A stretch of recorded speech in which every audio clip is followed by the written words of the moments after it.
ప్రకాష్ రెడ్డి గారు నమస్కారం. నమస్తే సార్. ప్రకాష్ రెడ్డి గారు, ఇది అసలు అవుతుందా లేదా, చేయగలుగుతుందా లేదా రేవంత్ రెడ్డి ప్రభుత్వం?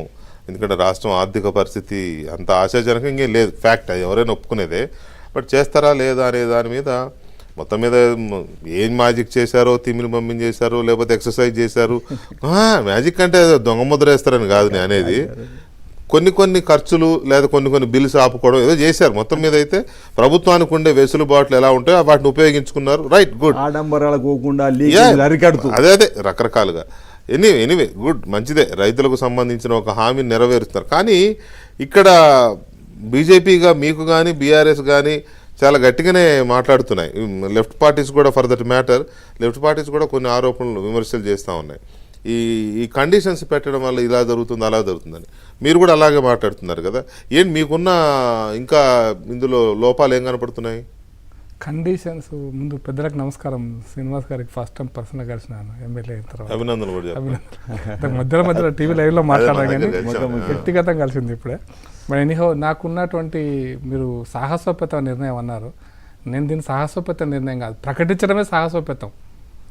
అప్పుడు అంటే మీరు ప్రతిపక్షంగా ఉండి, ప్రధాన ప్రతిపక్షంగా ఉండి రాష్ట్ర ఆర్థిక పరిస్థితిని మొత్తం అధ్యయనం చేసిన వాళ్ళలాగానే శాసనసభలో మాట్లాడినారు కదా, బయట కూడా మాట్లాడినారు కదా. అప్పుల పాలైంది, అప్పుడు మేము కూడా మాట్లాడినాం. అప్పుల పాలైంది అయ్యింది కూడా అయింది. ఇంత వడ్డీ కట్టలేదు, దేశం రాష్ట్రం దివాలా తీసిందని చెప్పినాం కదా.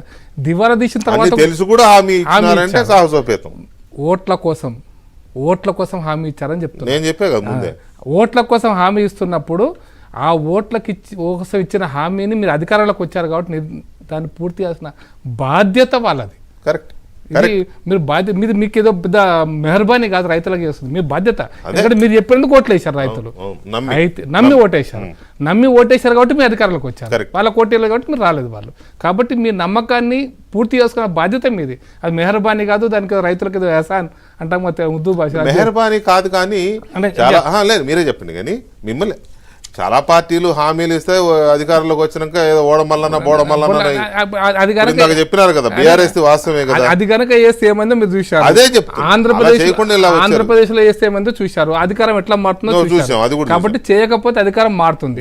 అయితే చేస్తున్నటువంటి క్రమంలో మాకున్న డౌట్స్ ఎంత సార్, నిన్న కండిషన్స్ పెట్టారు. అవి బయటికి పెద్దలు శ్రీనివాస్ గారు చెప్పినవి ఏమీ లేవు, అన్కండిషనల్ ఇస్తున్నామన్నారు. ఎస్, మీరు రైతు వరంగల్ డిక్లరేషన్ లో కానీ సోనియా గాంధీ గారు దస్తఖత్తు ఒక ఉత్తరం రాశారు, ప్రతి ఓటకు సొంత దస్తకం రాసిన సంతకం పెట్టి. దాంట్లో కూడా చాలా స్పష్టంగా తెలంగాణలోని రైతులందరికీ పంట రుణాలు అన్నారు. పంట రుణాలు అంటే బ్యాంకు లెక్కల ప్రకారం షార్ట్ టర్మ్ క్రాప్ లోన్స్ ఇచ్చినటువంటి గైడ్ లైన్స్లో అదే ఇచ్చారు. నా దగ్గర లెక్క ఏంటంటే సార్, బ్యాంకు లెక్క 20 వాళ్ళు December 9 పట్టుకున్నారు, December 9వ తారీఖు అని రాసుకున్నారు, 23. నేను కొంచెం తర్వాత డేట్ తీసుకుంటున్నా. 2018 ఈ December 9 వరకు, December 23 December 9వ తారీఖు వరకు ఉన్నటువంటి అప్పు లెక్క పెట్టారు. 12/12/2018 9 December 2023 వరకు కటాఫ్ పెట్టుకున్నారు.